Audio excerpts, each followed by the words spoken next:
Para orarmos, precisamos aprender, em primeiro lugar, a pedir de forma correta. Embora seja verdade que Deus sabe de tudo, não podemos ter a atitude de que não é necessário pedir, porque Ele já sabe de tudo que precisamos. Algumas pessoas pensam que não precisamos pedir por causa do versículo de Mateus. Não vos assemelheis, pois a eles, porque Deus, o vosso Pai, sabe o de que tendes necessidade, antes que lhe o peçais. Mateus 6:8. Mas para entendermos corretamente esse verso, precisamos examinar seu contexto bíblico. Além disso, Jesus havia dito: e orando, não useis de vãs repetições, como os gentios, porque presumem que pelo seu muito falar serão ouvidos. Mateus 6:7. Mas aqui, Jesus estava referindo-se à prática de se repetir as orações ritualisticamente. Ele não estava querendo dizer que não se pode pedir. Eu vou lhes explicar mais adiante. Pelo contrário, sua intenção era ensinar-nos a dirigir ao Pai todas as petições que procedem de nossa oração. Dirigir petições a Deus é um aspecto básico da oração. Deus é o nosso Pai, e como Pai, Ele tem prazer em dar bênçãos aos seus filhos. Um filho, dentro de sua família, tem certos direitos. Jesus Cristo, o Filho de Deus, nos assegura: naquele dia, nada me perguntareis. Em verdade vos digo, se pedirdes alguma coisa ao Pai, Ele vô-la concederá em meu nome. Até agora nada tendes pedido em meu nome. Pedi e recebereis, para que a vossa alegria seja completa. João 16, 23 e 24. E no versículo 27, ele mostra por que isso acontece desse jeito. Porque o próprio Pai vos ama, visto que me tendes amado e tendes crido que eu vim da parte do Pai. O Pai nos ama porque cremos em seu Filho. Portanto, somos participantes da herança do Filho unigênito de Deus. Deus é muito bondoso, meus irmãos e irmãs. Ele quer dar-nos todas as boas coisas, desde que lá peçamos. Ora, se vós, que sois maus, sabem dar boas dádivas aos vossos filhos, quanto mais vosso Pai que estás nos céus dará boas coisas ao que lhe pedirem. Cristo veio a este mundo para proporcionar redenção e restauração ao homem caído. Quando Cristo estava preso na cruz, Deus estava cumprindo as condições necessárias para que a humanidade pudesse voltar a ter comunhão completa com Ele. Paulo disse o seguinte, a saber, que Deus estava em Cristo, reconciliando consigo mesmo o mundo, não imputando aos homens as suas transgressões, e nos confiou a palavra da reconciliação. Com base na obra reconciliadora do Pai, todos nós temos a possibilidade de sermos salvos. Mas a salvação tem que ser pregada até os confins da terra, oferecendo a todos os homens a oportunidade de aceitarem ou rejeitarem o Evangelho, a boa nova de que o preço já foi pago e que todos os homens podem ter acesso direto a Deus. Mas para receber essa grande bênção da salvação, os homens terão que pedi-la. Pelo arrependimento, eles devem pedir a Cristo que lhes perdoem os pecados. Devem pedir a Cristo que entre em seu coração. Embora o dom da salvação esteja à disposição de todos, só podemos apropriarmos dele pedindo. E não é somente a regeneração que obtemos pela petição. Também a plenitude do Espírito Santo está à nossa disposição, bastando simplesmente que peçamos. Quanto mais o Pai Celestial dará o Espírito Santo àqueles que lhe pedirem, Lucas 11:13. Mas não só o dom da salvação, mas também a plenitude do Espírito Santo e todas as demais bênçãos estão à nossa disposição e podemos obtê-las pela petição em oração. Tiago afirma que Deus não negará a sabedoria a ninguém, mas a dará liberalmente, desde que a peçamos com fé. Podemos obter os dons do Espírito Santo, bastando para isto que os peçamos. Cura, libertação, prosperidade e bênçãos são coisas que todos podemos pedir a Deus. Temos o direito também de orar a Deus por um avivamento. Pedir ao Senhor chuva no tempo das chuvas serôdias, ao Senhor, que faz as nuvens de chuva, dá aos homens aguaceiro. Zacarias 10:1. A bênção de Deus pode ser nossa, basta que a peçamos. Podemos receber as bênçãos de Deus, que em Zacarias são tipificadas como chuvas, porque Deus ordenou que as peçamos. Está bem claro que Deus está desejoso de abençoar seus filhos. Contudo, temos que fazer a nossa parte, que é pedir de forma correta. Agora, meus irmãos e irmãs, como funciona essa questão de pedir? Como podemos obter a resposta de nossas petições? Há, contudo, 4 passos. O primeiro passo, temos que pedir com fé. O simples fato de pedir alguma coisa a Deus não é garantia de uma resposta positiva. E tudo quanto pedirdes em oração, crendo, recebereis. Mateus 21:22. O segundo passo, temos que manter um relacionamento com Cristo.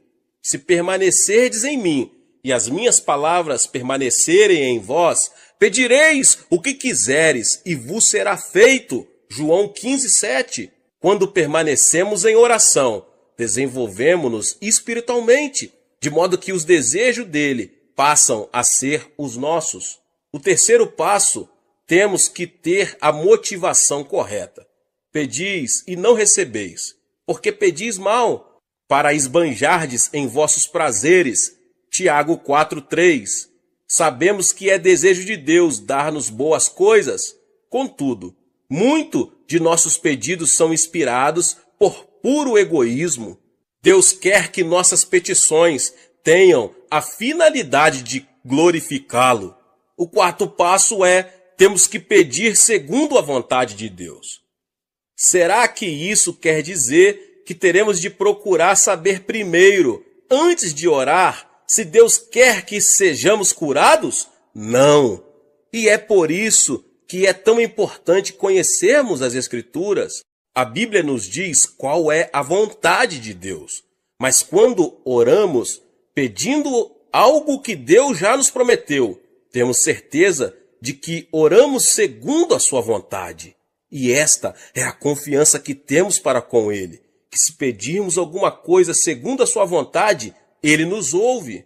E se sabemos que Ele nos ouve quanto ao que lhe pedimos, estamos certos de que obtemos os pedidos que lhe temos feito. 1 João 5, 14, 15. Agora, meus irmãos e irmãs, como Deus responde às nossas petições? Deus responde às nossas petições segundo sua maneira própria de ser.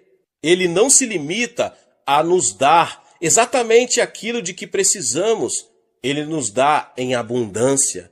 E o meu Deus, segundo a sua riqueza em glória, há de suprir em Cristo Jesus cada uma das vossas necessidades. Filipenses 4:19. Os recursos de Deus são ilimitados. Deste modo, Ele supre todas as nossas necessidades. Mas Deus não tem falta de bênçãos. Ele possui um depósito completamente cheio, meus irmãos e irmãs. Só precisamos saber como abrir esse depósito, aprendendo a pedir. Aprendi esses princípios bem no início de meu ministério. Estudei as Escrituras e descobri que Deus é bom. Iniciei meu ministério na região mais pobre da Coreia, numa época de séria depressão econômica em nosso país, logo após a Guerra da Coreia. Aprendi a jejuar, não porque fosse espiritual, mas porque não tinha nada para comer. E através da oração e da leitura da palavra de Deus, entendi que Deus não era o Deus apenas da Europa e dos Estados Unidos. Ele é o Deus de quem quiser aprender a confiar nele. Há uma experiência que já contei muitas outras vezes, mas sempre alguém que nunca ouviu. Se você não ouviu, ouça agora mesmo. Ela ilustra perfeitamente como podemos obter respostas de oração das mãos de nosso Pai Celestial. Quando iniciei meu ministério, ainda era solteiro e morava num pequeno cômodo. No inverno, eu me protegia do frio, enrolando-me com cobertores, pois não tinha nenhum outro meio de aquecimento. Comecei a pregar a mensagem da abundância de Deus, conforme havia nas Escrituras, e assim me vi num dilema. Se Deus era tão bom, se possuímos tantos e tão vastos recursos, por que eu era tão pobre? É uma pergunta que muitas pessoas estão fazendo, principalmente no país em desenvolvimento. Um dia, percebi que precisava de 3 coisas. Como não tinha um veículo para visitar os membros de minha igreja, precisava de uma bicicleta. Precisava também de uma escrivaninha, pois não tinha onde colocar a Bíblia. E resolvi pedir a Deus uma cadeira também, pois precisava dela para a mesa. Hoje, essas 3 coisas podem parecer insignificantes, mas há mais ou menos 25 anos eram coisas raras em nossa região. Contudo, com toda a confiança, pedi a meu Pai Celeste essas 3 coisas, uma cadeira, uma mesa e uma bicicleta. E apresentei essa mesma oração a Deus durante vários meses, achando que se repetisse continuamente, por fim, Ele me ouviria e me atenderia. Mas 6 meses depois, fiquei meio desanimado e fiz uma oração desalentado. Senhor, sei que o tempo não significa nada para ti, e eu preciso muito dessas coisas agora. Talvez o Senhor esteja pensando em demorar mais para atender a minha petição, mas se demorar muito, eu morro e não preciso mais delas. Então, ouvi uma voz suave e tranquila me falando no íntimo. Filho, escutei sua petição desde a primeira vez em que fez, há 6 meses. Então por que não me atendeu? Indaguei. Você me pediu uma bicicleta, não foi? Continuou Deus. Mas existem muitos tipos de bicicletas. Qual delas você quer? Existem também muitos tipos de mesa, feitas de diversos tipos de madeira. Que tipo de mesa você quer? Existem também diversos tipos e modelos de cadeira. Qual tipo de cadeira você quer? E essas palavras que ele me falou naquela noite revolucionaram minha vida. Então resolvi pedir a Deus objetos específicos, uma bicicleta da fabricação americana, que naquela época havia 3 tipos de bicicleta, mas a americana era a de melhor qualidade. Pedi uma escrivaninha de mogno das Filipinas e, por último, pedi uma cadeira. Mas não era uma cadeira qualquer. Queria uma cadeira com rodinhas nos pés, para que pudéssemos girá-la à vontade, como um daqueles grandes empresários. 2 semanas depois, ganhei uma bicicleta americana, um pouco usada, e fora do filho de um missionário. Depois ganhei a escrivaninha de mogno das Filipinas e a cadeira para fazer jogo com ela. É claro que era uma cadeira giratória. A parte mais interessante dessa experiência ocorreu antes de eu receber estas coisas. Um domingo eu estava pregando sobre Romanos 4,17, como está escrito: por pai de muitas nações te constituí perante aquele no qual creu, o Deus que vivifica os mortos e chama à existência as coisas que não existem. No meio do sermão, eu me ouvi dizer com grande convicção: eu ganhei uma bicicleta, uma escrivaninha e uma cadeira. E em seguida pus-me a descrever cada um desses objetos. Depois do culto, 3 rapazes que hoje estão no ministério me procuraram e perguntaram: Pastor, será que poderíamos ver esses 3 grandes presentes que Deus lhe deu? Era bastante compreensível que eles estivessem curiosos, pois essas coisas eram muito incomuns naquela região. A caminho de casa comecei a me preocupar com o que ia dizer aqueles jovens quando vissem meu cômodo vazio. Assim que abri a porta, vi-os correr os olhos pelo aposento desprovido, procurando minha bicicleta, a cadeira e a mesa. Afinal, um deles disse: Pastor, onde estão? Indagou com expressão de espanto. Bem aqui, repliquei, apontando para o meu estômago. Deixe-me explicar fazendo uma pergunta. Continuei calmamente, admirado com minha resposta. Onde você estava antes de nascer? No ventre de minha mãe, respondeu um deles afinal. Certo, exclamei. E você já existia antes de nascer? Indaguei, vendo que um brilho começava a surgir no rosto deles. Já, claro que já existíamos no ventre de nossa mãe. Mas ninguém podia ver vocês, sorri. E eles disse qual era a minha condição naquele momento. Estou grávido também. Estou esperando uma cadeira, uma mesa e uma bicicleta de fabricação americana. Concluí todo orgulhoso, vendo a expressão de surpresa que havia no semblante deles, transformando-se em riso. Ora, pastor, então o senhor está grávido, disseram rindo. Tentei pedir silêncio a eles e que não contassem nada para ninguém. Mas uma notícia como essa, um homem grávido, era difícil de manter em segredo. Então se espalhou pelo bairro a notícia de que o pastor da igreja local estava grávido. E quando eu passava, as mulheres olhavam para mim e riam. As criancinhas vinham colocar a mão em meu estômago para ver se sentiam ali a bicicleta. Mas depois, quando Deus me deu esses objetos, então foi minha vez de rir. E desse modo, Deus me ensinou a fazer orações específicas. É assim que se ora em fé. Não faça petições com generalidades, certifique-se bem do que você precisa e escreva. Depois, ao orar, apresente a Deus aquilo que você deseja com detalhes. Isso feito, passe a dizer que já o recebeu. Talvez não queira dizer em público, mas comece a dar graças a Deus e a confessar que já recebeu a resposta. Lembre-se de que se pedirmos com fé, Deus nos dará o que pedimos. É muito interessante que Deus tenha ensinado isto para um pastor de um pequeno país.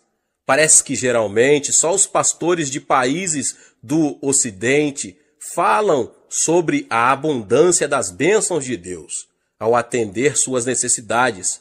Mas eu posso testemunhar de que Ele pode fazer o mesmo por qualquer homem ou mulher que lhe o pedir segundo a sua santa palavra. Muitas vezes deixamos que as condições sociais ou econômicas em que vivemos venham a ditar o nível de nossa fé. É por isso que devemos pedir a Deus que amplie nossa visão e nossos sonhos, já que estes são a linguagem do Espírito Santo. Tendo uma visão mais ampla, poderemos obter maiores bênçãos de Deus. Certa vez, Winston Churchill disse que os grandes homens procedem de grandes países, vivem em épocas de grandes realizações e desempenham grandes tarefas. Em geral, é assim que acontece. Contudo, meus irmãos e irmãs, Jesus Cristo, o Filho de Deus, veio de um país fraco e pequeno, Israel, e na época em que ele viveu, sua terra estava sob o domínio do Império Romano. Embora ele tenha realizado a maior de todas as tarefas, certamente não viveu numa época de grandes realizações para o povo de Israel. E, no entanto, ele constituiu o ponto central de toda a história. Não importa quem você é, você pode causar um grande impacto. Sua vida pode mudar seu país ou o mundo se você souber fazer a oração de petição. Deus deseja dar-nos muito mais do que imaginamos. Peça a Deus o dom que lhe possibilitará ter o maior impacto na situação em que você se encontra. Não se contente com uma situação comum. Sou de uma família pobre e de um país pobre e vivia em circunstâncias adversas. Apesar disso, nunca tive de abrir caminho à força para chegar diante dos grandes deste mundo. O dom da graça que Deus me concedeu tem me colocado diante de reis, rainhas, presidentes e de muitos mais notáveis líderes mundiais. Se Deus fez isso por mim, pode fazer por você também. Mesmo que você, que agora ouve essa mensagem, vive num país pobre da América Latina, sua vida pode deixar uma marca profunda nesse país e no mundo. Onde quer que você esteja agora, Deus pode e quer usá-lo para ajudar a atear o fogo do avivamento que irá varrer a África, a Ásia, a Europa, a América. Peça e você receberá, mas peça com fé, em o nome de Jesus. Deus disse a Moisés o seguinte: de lá buscarás ao Senhor teu Deus, e o acharás, quando o buscares de todo o teu coração e de toda a tua alma. Deuteronômio 4:29. O homem foi criado com o impulso de buscar comunhão com Deus. Existe nele um vazio que não pode ser preenchido com nada, a não ser uma genuína comunhão com Deus. Por mais que ele adquira coisas, elas nunca poderão tomar o lugar dessa comunhão, que preenche a própria essência do ser, dando-lhe um objetivo para a vida e alimentando sua alma. Deus criou Adão e instilou nele o fôlego da vida. Ele foi um ser físico antes de ser espiritual. Esta dimensão espiritual lhe deu a capacidade de manter comunhão e intercâmbio com Deus no meio do jardim, na virada do dia. Ao pecar, o homem perdeu essa possibilidade. Mas Deus ainda desejava manter comunhão com ele, e então tomou a iniciativa em Abrão. Este veio a ser o pai, Abraão, de todos os fiéis que iriam ter a oportunidade de manter comunhão com Deus. Mais tarde, Deus manifestou sua presença física na terra, através do tabernáculo de Moisés. Contudo, com poucas exceções, só o sumo sacerdote podia entrar na terceira divisão do tabernáculo, que era chamado o Santo dos Santos. No reinado de Davi, assim que ele foi aclamado rei de Israel, a primeira coisa que fez foi mandar trazer para o local de culto de Israel a Arca da Aliança, que era símbolo da presença de Deus. Entretanto, ao invés de recolocá-la ao tabernáculo, ele deveria, por ordem de Deus, erigir uma casa própria em Sião, onde Davi morava.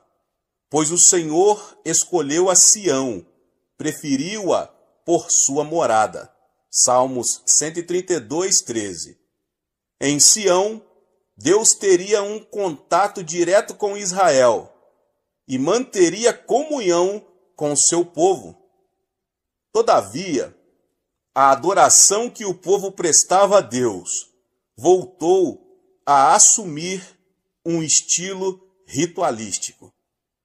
E Deus, mais uma vez, tomou a iniciativa de restaurar a comunhão com o homem, vindo ao mundo na pessoa de Jesus Cristo.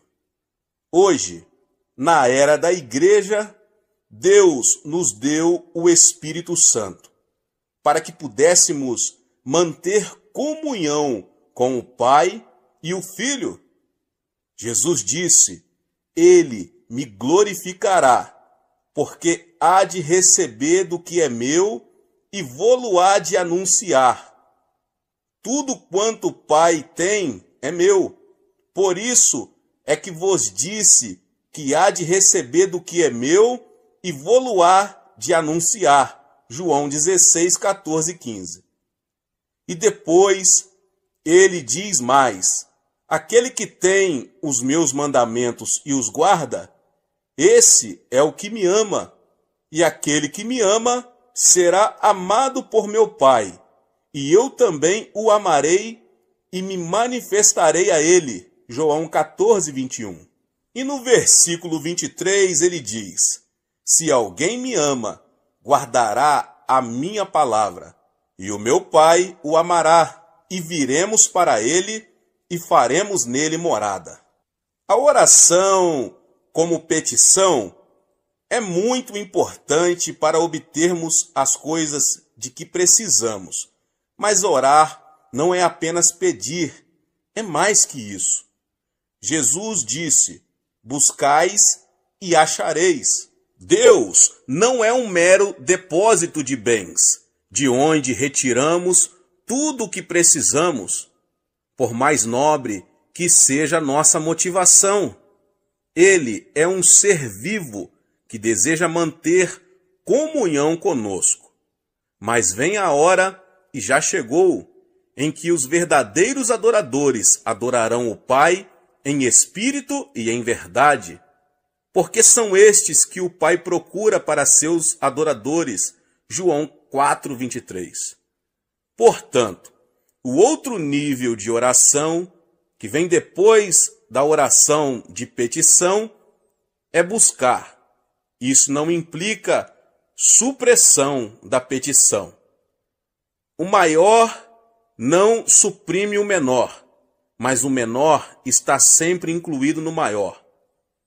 O apóstolo Paulo levou uma vida de oração e comunhão com Cristo.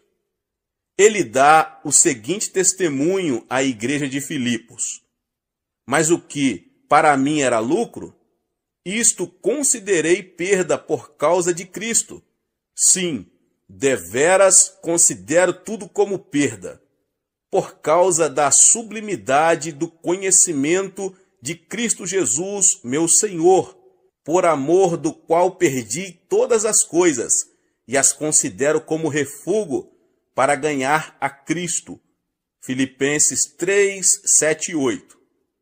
Como é que Paulo pôde ganhar a Cristo? Sabemos que a salvação é um dom de Deus, pela graça, mediante a fé. O que Paulo está dizendo neste texto não é que faz isso para ganhar a salvação, mas ele se refere a uma profunda comunhão com Cristo. Esse nível de comunhão não se consegue por acaso.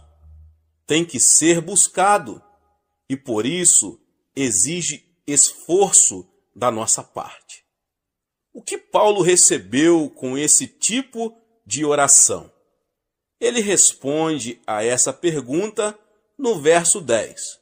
Para o conhecer e o poder da sua ressurreição e a comunhão dos seus sofrimentos, conformando-me com ele na sua morte. E depois prossigo para o alvo, para o prêmio da soberana vocação de Deus em Cristo Jesus. E no versículo 15, ele apresenta um desafio a todos nós. Todos, pois, que somos perfeitos, tenhamos este sentimento. Neste último versículo, o apóstolo revela que o sinal de que uma pessoa atingiu maturidade espiritual é o desejo de chegar a um nível espiritual no qual tenha uma comunhão íntima com Cristo. Deus é amor. O amor precisa ser extravasado através da comunhão. Assim sendo, a própria natureza de Deus exige uma coisa que nós temos o privilégio de dar a Ele: comunhão. Eu não preciso de um despertador para me acordar todos os dias, pouco antes das 5 da manhã. Apenas escuto uma batida à porta do meu coração, e isso automaticamente me desperta. Aí eu ouço o Senhor dizer: Xô, está na nossa hora, quero ter comunhão com você. Mas esse permanente relacionamento com Cristo não começou por uma simples resposta a uma petição. O que buscamos? Temos que buscar o Senhor, pois nele estão todas as bênçãos mais preciosas, em quem todos os tesouros da sabedoria e do conhecimento estão ocultos. Colossenses 2:3. Em Colossenses, Paulo apresenta a igreja como um campo riquíssimo. Nesse campo está escondido um grande tesouro. Mas não se trata de um tesouro material, e sim espiritual, sabedoria e conhecimento. Quando um recém-convertido ora, normalmente recorre ao trono de Deus em momentos de grandes dificuldades. Assim sendo, buscam a Deus querendo alguma coisa. Isso é bom e é muito importante. Deus quer que peçamos a Ele as coisas. Contudo, algumas pessoas veem a Cristo apenas como se Ele fosse um armazém, aonde vão com uma lista de compras para obter bênçãos de que precisam. Entretanto, todos os grandes mistérios, os tesouros de conhecimento, a fonte da alegria total e completa, essência do amor, estão em Cristo, esperando-nos como um tesouro escondido. Os que forem sábios venderão tudo que possuem e comprarão o terreno para que possam adquirir aquele tesouro. Moisés afirmou o seguinte: as coisas encobertas pertencem ao Senhor, nosso Deus, porém as reveladas nos pertencem, a nós e a nossos filhos, para sempre. Deuteronômio 29:29. Existem coisas que todos podem ver nas Escrituras, mas Deus quer levar-nos a uma comunhão tão íntima com Ele, que Ele possa revelar-nos seus tesouros mais profundos de sabedoria e conhecimento. Um tesouro não teria valor algum se fosse de fácil acesso a todos. Assim também, o tesouro espiritual de Deus é alcançado pela busca em oração. Aprendi já há muitos anos que precisamos esforçar-nos para encontrar os tesouros que Deus deseja mostrar-nos. Eu amo os que me amam, os que me procuram me acham. Riquezas e honra estão comigo, bens duráveis e justiça. Melhor é o meu fruto do que o ouro refinado, e o meu rendimento melhor do que a prata escolhida. Provérbios 8, 17 ao 19. O crente preguiçoso não se dispõe a buscar e nunca penetra na plenitude das bênçãos que Deus deseja que ele receba. Para se viver à porta da casa do Senhor, é preciso muita disciplina e esforço. Lembre-se de que hoje sou pastor da maior igreja do mundo, com mais de 400 mil membros. Sou um homem extremamente atarefado. E porque é grande o número de pessoas que vêm à nossa igreja? Será por causa do sistema de grupos, grupo familiar ou células? Embora esse sistema seja um meio muito eficaz, pelo qual a maioria dos membros da nossa igreja veio ao conhecimento de Cristo, não é a principal razão pela qual milhares de pessoas esperam em fila no domingo para conseguir lugar em um dos 7 cultos de nossa igreja. Elas vêm aqui para se alimentarem da carne da palavra de Deus. E de onde recebo minhas mensagens? Recebo-as do meu Senhor, em oração e íntima comunhão e união com Ele. Todos os crentes sábios devem ter como imperativo para a sua vida as seguintes palavras: ouvi o ensino, sede sábios e não o rejeiteis. Feliz o homem que me dá ouvidos, velando dia a dia as minhas portas, esperando as ombreiras da minha estrada.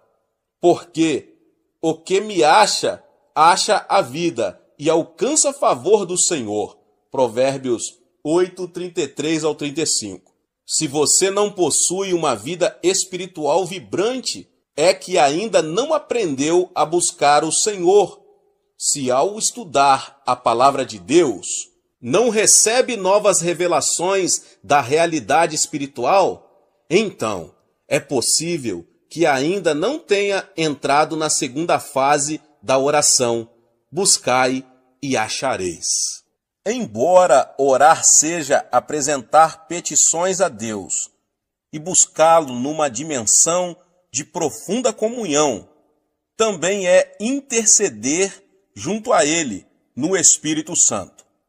Então, a oração de intercessão é o terceiro nível de oração, no qual participamos da compaixão de Cristo por uma pessoa, uma circunstância, uma necessidade em alguma parte do mundo. A intercessão é o tipo de oração pelo qual podemos tornar-nos participantes dos sofrimentos de Cristo.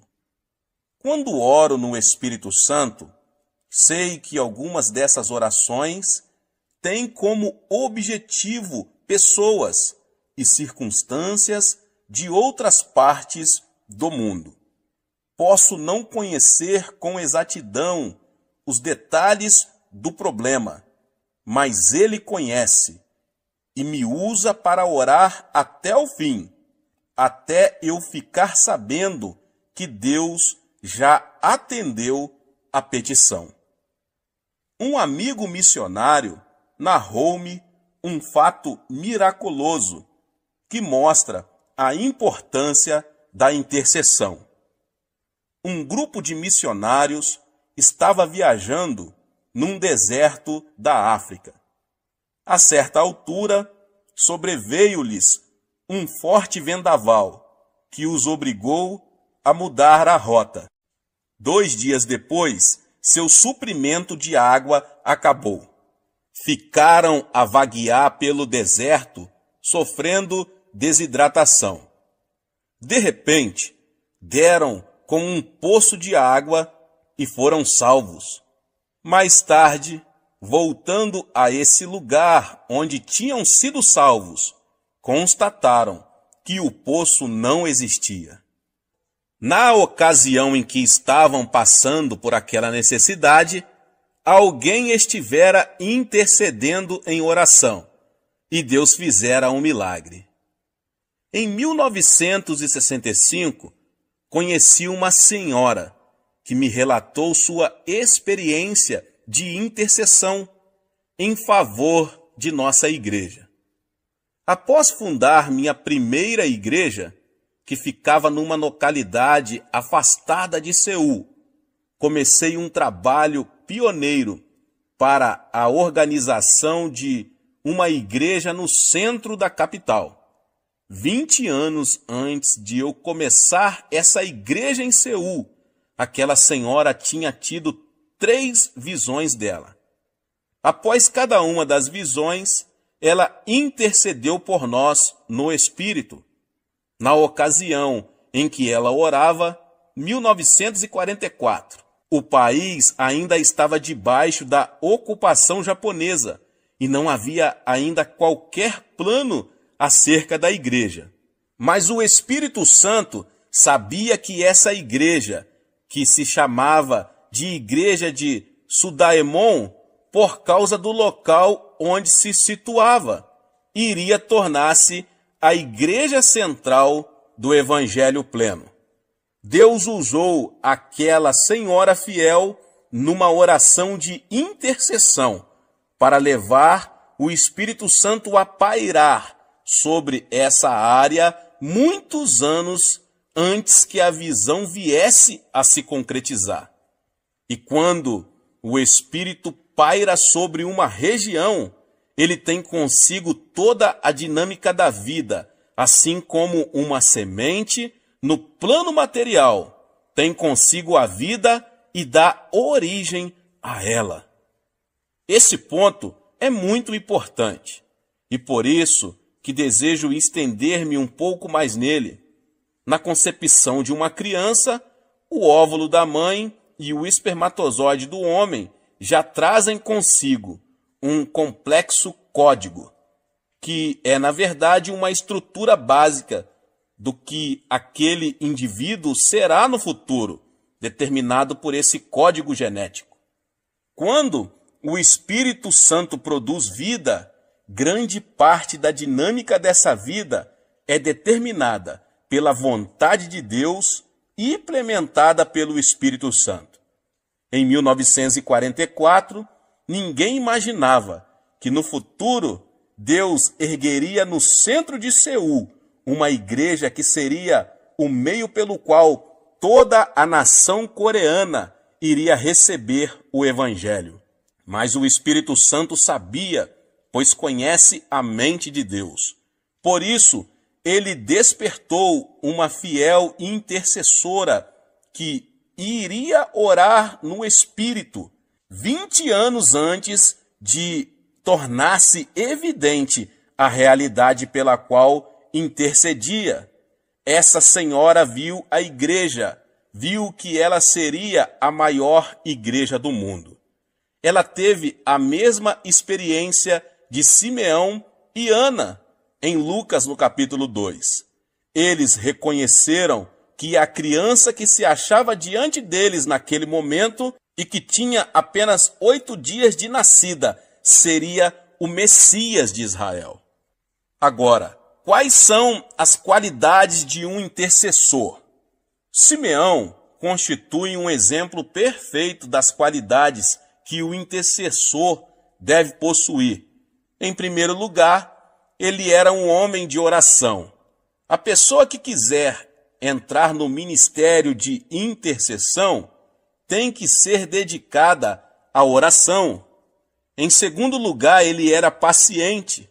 A Bíblia diz que Simeão aguardava a consolação de Israel, enquanto a maioria das pessoas aguardava uma solução política.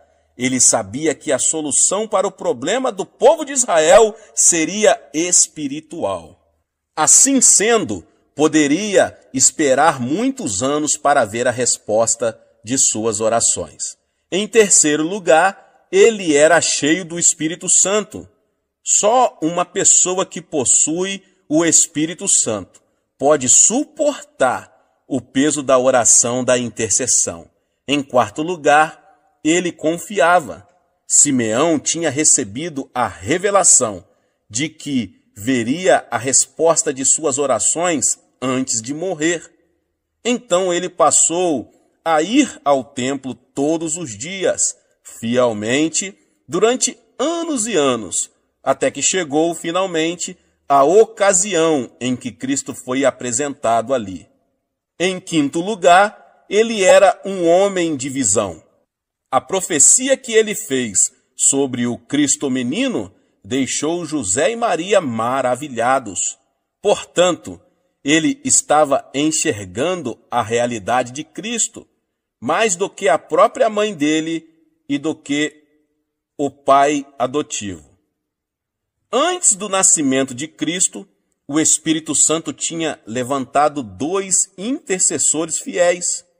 Eles passaram muitas horas jejuando e orando sobre a vinda do Messias. E Deus permitiu que vivessem até ver a resposta de suas petições. Desse modo, seu ministério de intercessão foi registrado para sempre nas Escrituras. A oração de intercessão é necessária para o cumprimento da vontade de Deus. Isso não quer dizer que Deus seja capaz de realizar sua vontade sozinho, mas Ele resolveu incluir nossa participação na realização dela. Assim sendo, aqueles que assumem um ministério de intercessão, na verdade, se tornam partes integrantes da realização dos planos e propósitos de Deus. Agora, por que a intercessão é necessária? Antes de analisarmos a necessidade da intercessão, devemos ver o que nós, discípulos de Cristo, somos nessa terra. Nós somos o sal da terra, Mateus 5,13. O sal dá sabor aos alimentos, aos quais é adicionado. Jó disse o seguinte: comer-se-á sem sal o que é insípido? Jó 6,6. A igreja deve ter na terra a mesma função do sal. Nossa presença na terra impede que Deus destrua este mundo pecaminoso, como destruiu Sodoma e Gomorra. Assim, Ele coloca sobre nós a responsabilidade do retardamento do juízo final, dando mais tempo aos homens para que aceitem ou rejeitem a Jesus Cristo como Salvador. Da mesma forma, somos embaixadores de Cristo. Assim, somos enviados como representantes oficiais de nosso governo, o Reino de Deus, para apresentar seus interesses em um país estrangeiro. Quando 2 governos estão em guerra, a primeira coisa que fazem é retirar seus embaixadores. Portanto, o fato de permanecermos nesta terra significa que Deus ainda está suportando o pecado do mundo e ainda há tempo para se pregar o Evangelho. Mas o sal também restringe o processo da deterioração. Antes de existirem geladeiras, as pessoas que viajavam também tinham que cobrir de sal a carne que levavam, para que ela não se estragasse. O espírito do anticristo já está em operação na terra desde o 1º século. João escreveu o seguinte: e todo espírito que não confessa a Jesus não procede de Deus. Pelo contrário, este é o espírito do anticristo, a respeito do qual tendes ouvido que vem e presentemente já está no mundo. Filhinhos, vós sois de Deus e tendes vencido os falsos profetas, porque maior é aquele que está em vós do que aquele que está no mundo. 1 João 4, 3 e 4. O espírito do anticristo, que é o espírito do desrespeito às leis, está operando com uma influência cada vez maior no mundo. Eventualmente, esse espírito produzirá o anticristo em pessoa. Por meio da igreja, o Espírito Santo está detendo essas forças contrárias a Deus, até que essa força positiva seja removida da terra. À medida que vamos amadurecendo no cristianismo, começamos a compreender que ser crente não é apenas um privilégio, mas também constitui uma responsabilidade.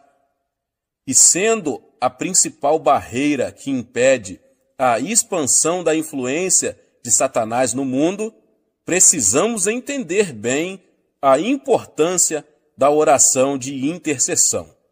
Se não entendermos claramente nossa condição de sal da terra e por negligência permitimos que o mal assuma o controle das circunstâncias naturais prevalentes em nosso país, então o sal terá perdido seu sabor. Naquela ocasião, Jesus disse: para nada mais presta, senão para ser lançado e ser pisado pelos homens. Nós fomos chamados por Deus também para sermos um reino de sacerdotes. E como corpo sacerdotal de reis, recebemos a autoridade. A tarefa do sacerdote do Antigo Testamento era interceder pelo seu povo diante do propiciatório. Assim também, em nossas orações de intercessão, exercemos nosso papel de sacerdotes do Novo Testamento, tomando posição na brecha, clamando pelas necessidades do povo de Deus. Deus determinou que seus filhos governem conjuntamente com Cristo. Ele não governa sobre nós, eximindo-nos de responsabilidades, mas ele nos delegou a autoridade para assisti-lo em seu governo na terra. E pôs todas as coisas debaixo dos pés, e para ser o cabeça sobre todas as coisas, o deu à igreja, a qual é o seu corpo, a plenitude daquele que a tudo enche todas as coisas. Efésios 1, 22 e 23. E no capítulo 2, Paulo amplia sua explanação de nosso papel como governantes, e juntamente com ele nos ressuscitou e nos fez assentar nos lugares celestiais em Cristo Jesus. No exercício da autoridade espiritual, o conhecimento e sabedoria humanos que possuímos são vivificados pelo Espírito Santo, mas possuímos também conhecimento espiritual, que ultrapassa nosso conhecimento natural. Esse tipo de conhecimento nos é dado pelo Espírito Santo. O texto do Antigo Testamento, mais citado no Novo, é o Salmo 110. Vamos analisar atentamente este salmo para vermos como nossa autoridade pode ser empregada na oração de intercessão. Disse o Senhor ao meu Senhor: assenta-te à minha direita, até que eu ponha os teus inimigos debaixo dos teus pés. O Senhor enviará de Sião o cedro do seu poder, dizendo: domina entre os teus inimigos. Apresentar-se-á voluntariamente o teu povo no dia do teu poder, com santos ornamentos, com o orvalho emergindo da aurora, serão os teus jovens. O Senhor jurou e não se arrependerá. Tu és sacerdote para sempre, segundo a ordem de Melquisedeque. O Senhor, à tua direita, no dia da sua ira, esmagará os reis. Ele julga entre as nações, enche-as de cadáveres, esmagará cabeças por toda a terra. De caminho, bebe na torrente e passa de cabeça erguida. Nesse importante salmo, Cristo é apresentado como o supremo governante da terra e como sumo sacerdote, segundo a ordem espiritual de Melquisedeque. O autor do livro de Hebreus amplia mais o papel de Cristo como sacerdote espiritual, vivendo para sempre para interceder por eles. O governo de Cristo se revestirá de características bem peculiares, pois que governará sobre seus inimigos. Davi, quando era rei, no meio de seus inimigos, possuía um trono físico. Assim também, Cristo, que se acha no pleno controle de tudo, sem contudo possuir os tronos físicos do poder terreno. Assim sendo, a maneira pela qual o mundo experimenta o domínio de Cristo nas atuais circunstâncias é pelo exercício da autoridade da igreja. Agora que já entendemos nossa posição espiritual neste mundo, como sal da terra, sacerdotes reais e coparticipantes do governo de Cristo, vejamos como funciona a intercessão e por que ela é necessária. Como vimos na oração que Daniel fez, Satanás faz oposição à vontade de Deus, não somente naquilo que diz respeito à igreja, mas em tudo que se relaciona com o mundo. Tendo recebido autoridade sobre esta era, Satanás é chamado de o Deus deste século. Ele dirige todo o seu poder contra o povo de Deus, que, como já vimos, é chamado a exercitar a autoridade de Cristo.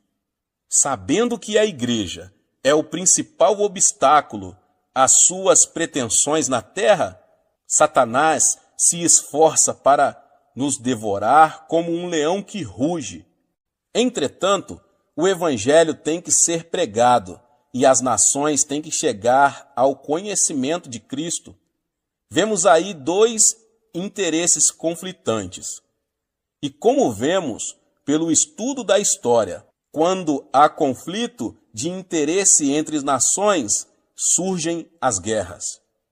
Pela intercessão, o crente passa a exercer sua função sacerdotal, pela qual ele oferece uma base terrena a Deus, para que promova seus interesses. Esta era tornou-se um campo de batalha entre duas forças oponentes, mas Deus possui um grupo seu em terra estrangeira que pode fazer com que a influência da eternidade penetre nesta era. Dessa forma, este mundo natural pode ser conquistado e passa a estar sob o domínio do reino de Deus. Quando Israel estava guerreando contra seus inimigos, Moisés levantou as mãos, mas na hora em que ele abaixava as mãos, Israel era derrotado. Isso é um símbolo claro da prática da intercessão. Existe um preço na intercessão. Antes de compreendermos o preço da oração intercessória, precisamos entender o sofrimento atual de Cristo. Quando Saulo estava viajando para Damasco, ele viu uma luz fortíssima. Enquanto seus companheiros de viagem ouviam um trovão, ele ouviu claramente uma voz do céu que indagava: Saulo, Saulo, por que me persegues? E a resposta dele foi: Quem és, Senhor? E Cristo respondeu: Eu sou Jesus, a quem tu persegues. Saulo, que mais tarde passou a ser chamado Paulo, nunca pensara que estivera perseguindo a Jesus Cristo. Perseguia apenas a igreja. Contudo, o Senhor não lhe perguntou por que estava perseguindo o seu povo. Perguntou por que Paulo perseguia a ele. Nós somos o corpo de Cristo. Tudo que nós, que somos membros dele, sentimos, ele sendo a cabeça, sente também. As dores que nós sentimos, na realidade, não são percebidas na superfície do corpo, no local afetado, mas no cérebro que fica em nossa cabeça. O cérebro projeta a dor para a parte do corpo que está afetada, para que seja tomada a providência necessária. Assim acontece também com o corpo de Cristo. Ele sente tudo o que sentimos, ele sofre o que sofremos, mas sendo a cabeça, o sofrimento dele é mais intenso. É verdade que as pessoas que podem infligir-nos maior sofrimento são as que estão mais perto de nós. Infelizmente, alguns crentes voltam para o mundo, rejeitando o precioso Senhor que os salvou. Lemos em Hebreus que, de novo, estão crucificando para si mesmos o Filho de Deus e expondo-no à ignomínia. Hebreus 6,6. Portanto, cada vez que um crente se volta para o mundo, Cristo sofre novamente o que passou na cruz. Pela oração de intercessão, o crente participa dos sofrimentos de Cristo com relação a um determinado problema de seu corpo. Certa ocasião, um pregador estava dirigindo uma campanha evangelística em larga escala na África. Um dia, ele acordou no meio da noite em prantos. Começou a orar e viu-se repetindo várias e várias vezes um nome desconhecido. Horas depois, o fardo da intercessão se desfez, depois de ele haver orado muito tempo em meio à grande agonia.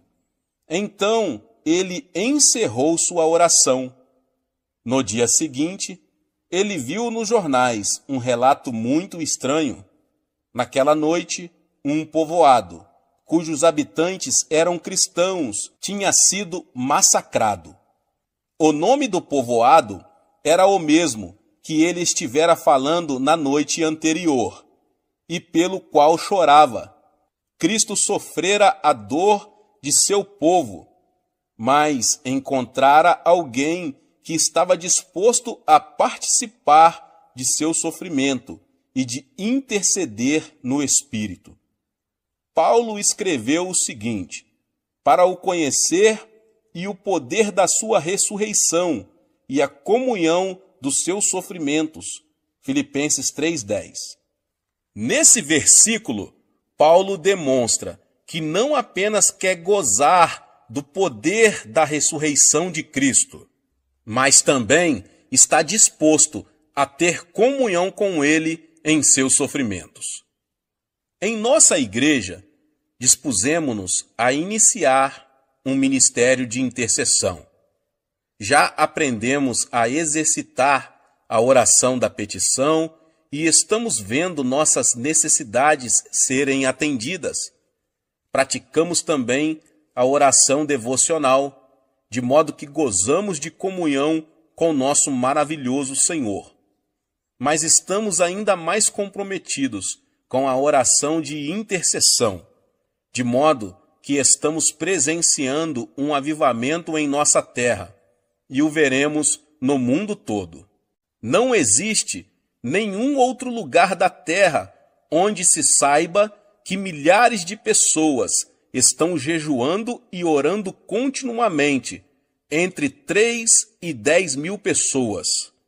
Estamos encarando seriamente a batalha que Deus nos mandou travar.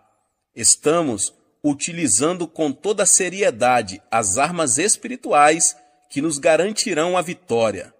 Sabemos perfeitamente qual é o campo de batalha, o coração de todos os homens do mundo, e estamos convencidos de que partilharemos da vitória final com o Rei da Glória.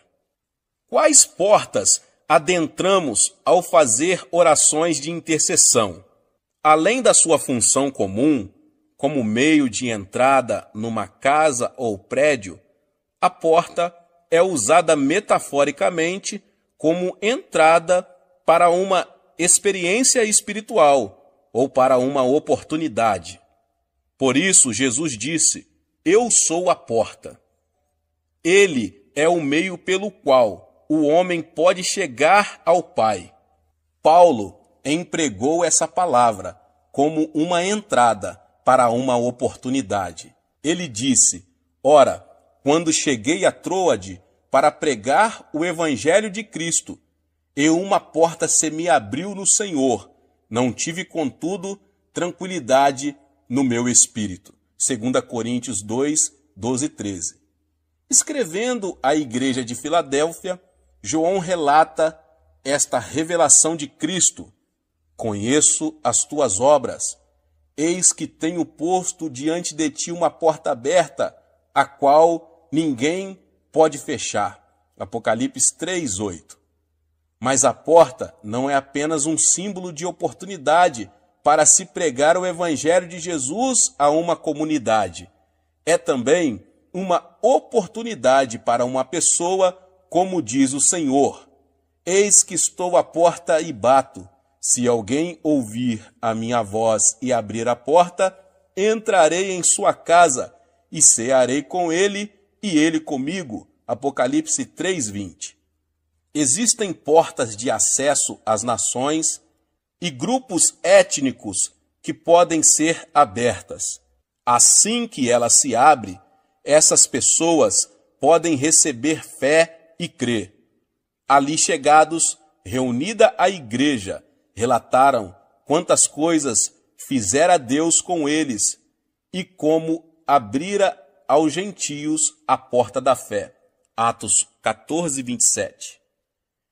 Entrar numa dessas portas de oportunidade implica enfrentar oposição espiritual por parte dos principados e potestades que impedem que as nações recebam o evangelho e o aceitem. Porque uma porta grande e oportuna para o trabalho se me abriu, e há muitos adversários. 1 Coríntios 16:9. Somente o Senhor Jesus Cristo pode abrir uma porta que está fechada para o evangelho. Ora, quando cheguei a Troade para pregar o evangelho de Cristo, e uma porta se me abriu no Senhor. 2 Coríntios 2:12. Como podemos conseguir que se abram as portas da fé e da oportunidade? Já vimos que é Cristo quem abre essas portas. Contudo, Deus nos tornou membros do corpo dele. Isso significa que a cabeça tomou a deliberação de atuar na terra através de seu corpo. Assim, é necessário que utilizemos as armas da oração intercessória para resistirmos às forças espirituais que estão mantendo essas portas fechadas. Logo que as orações rompem essa barreira, Cristo pode abrir a porta e toda uma cidade, nação ou raça pode ser salva. Paulo confirma isso quando diz: suplicai ao mesmo tempo também por nós, para que Deus nos abra a porta à palavra, a fim de falarmos do mistério de Cristo, pelo qual também estou algemado, para que eu o manifeste como devo fazer. Colossenses 4:3-4. E Cristo não quer abrir apenas as portas da oportunidade para que o seu povo possa pregar o evangelho. Existem portas de revelação e conhecimento que também podem ser abertas. Jesus repetiu muitas vezes a seguinte frase: quem tem ouvidos, ouça. Essa afirmação, dirigida às igrejas do Apocalipse, nos capítulos 2 e 3, nos mostra que muitas vezes não entendemos o que ouvimos. É preciso que a porta do entendimento seja aberta para que nossa mente compreenda o que Deus deseja revelar. Amid the quiet of the night, I sense the weight of worries taking flight.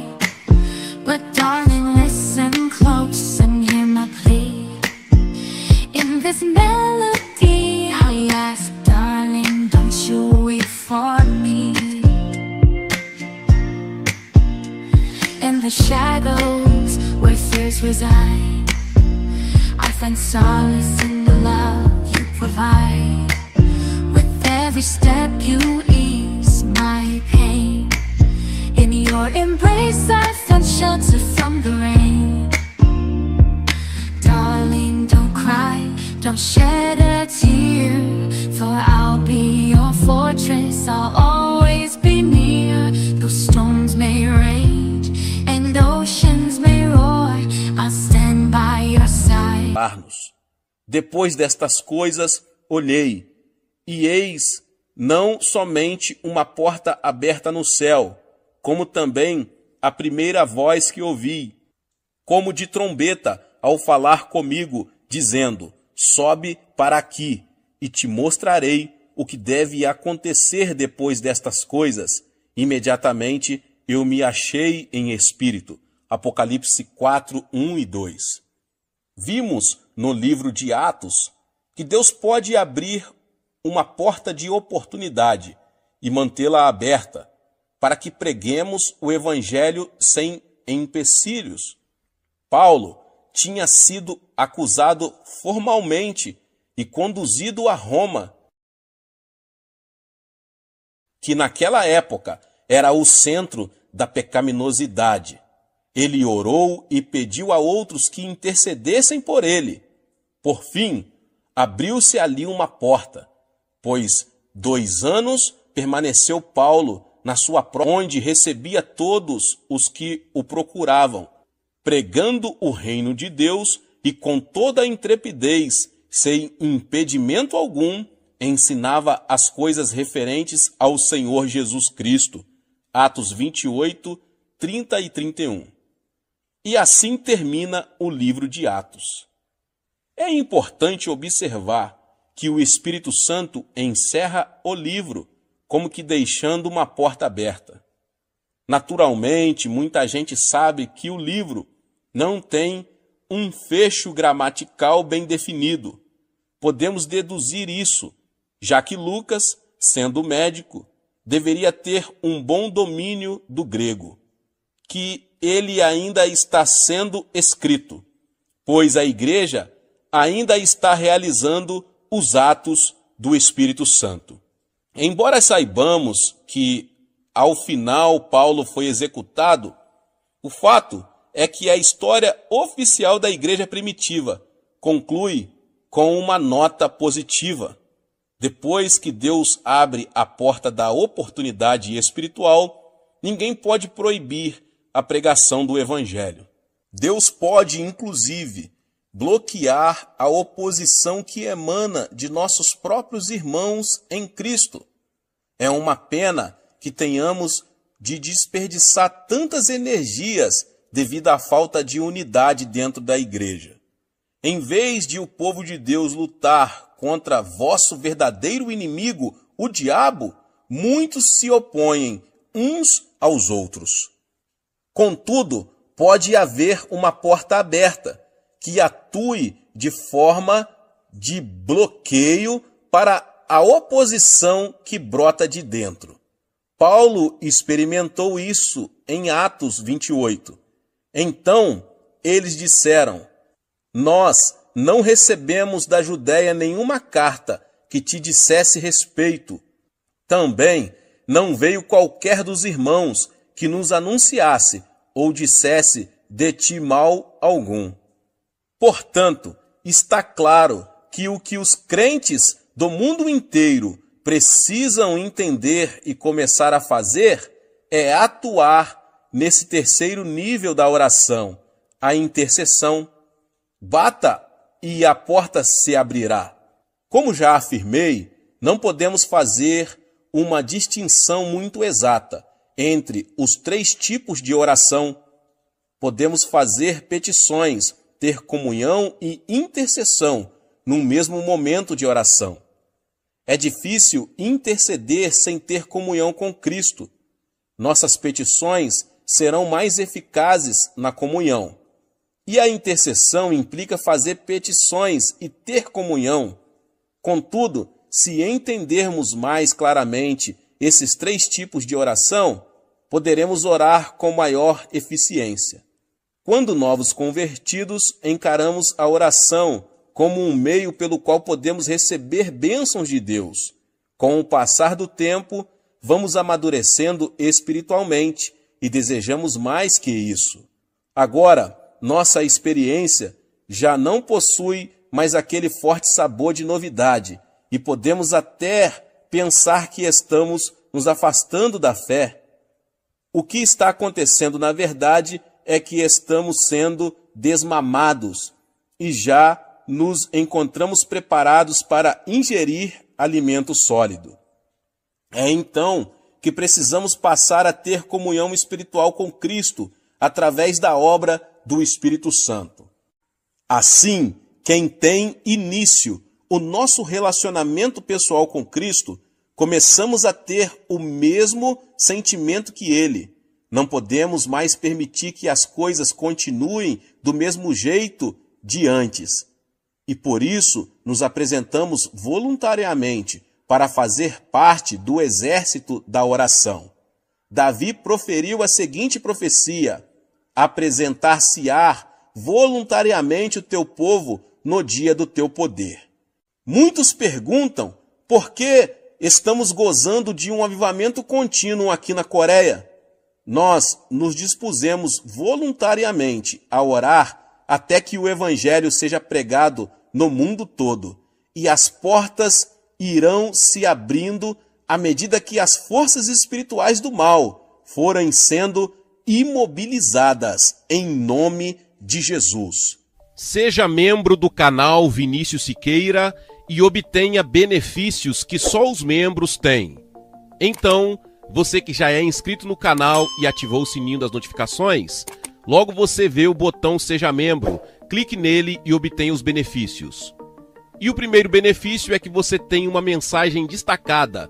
Quando você faz um comentário aqui no canal, você tem um destaque na sua mensagem. E isso é muito importante porque você mostra para os outros que você apoia este canal. E outro benefício que você tem é que você pode compartilhar os devocionais diários, que são 365 devocionais, que são postados todos os dias aqui no canal. Existe um grupo específico e a pessoa recebe um link que é direcionado para o grupo. E nesse grupo você tem todos os devocionais de todos os dias do mês, que você recebe logo pela manhã, e você tem o benefício de compartilhar esses devocionais com os seus contatos. Esse benefício é apenas para os membros.